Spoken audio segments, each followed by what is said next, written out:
जो एक पगड़ी और सिख सरदार की पहचान है ना, आप पूरे विश्व के अंदर कहीं भी चले जाना, कहीं भी उसकी पहचान यही है। अगर कोई बहन बेटी भी अपने आप को असुरक्षित महसूस कर रही होगी और उसको ये दिखाई देता है हमारे हिंदुस्तान का सिख या सरदार वहाँ पे मौजूद है, वो फकर से अपने आप को मजबूत महसूस करती। माँ उसको बोलते हैं खुशहाली वाली गड्डी। खुशहाल सिंह दैया दादाजी का नाम था और उसी गांव के अंदर बाबा साहब के शव को लेके एंट्री की थी।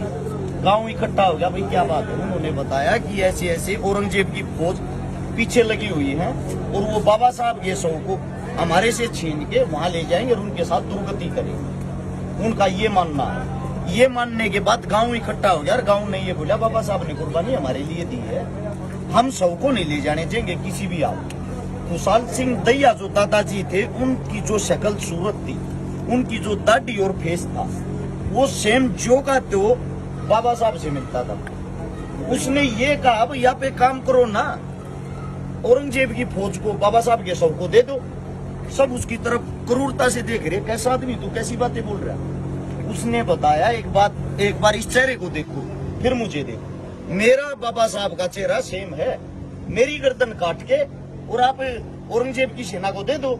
ये बात सुनते सब वहां के पक्के रह गए, जिंदा इंसान क्या बात बोल रहा।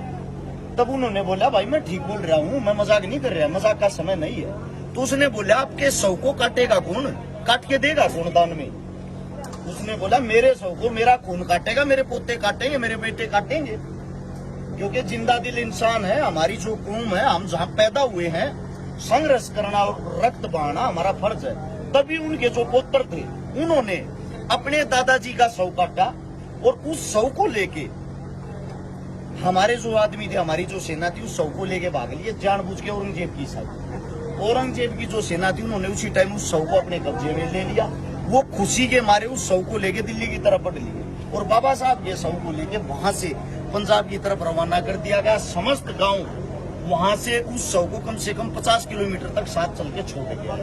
तो हमारा जो प्यार प्रेम था, अगर आप राजनीति की तरफ भी जाओगे, हिंदुस्तान की जो राजनीति थी, हिंदुस्तान की सरकार को पंजाब चलाता था।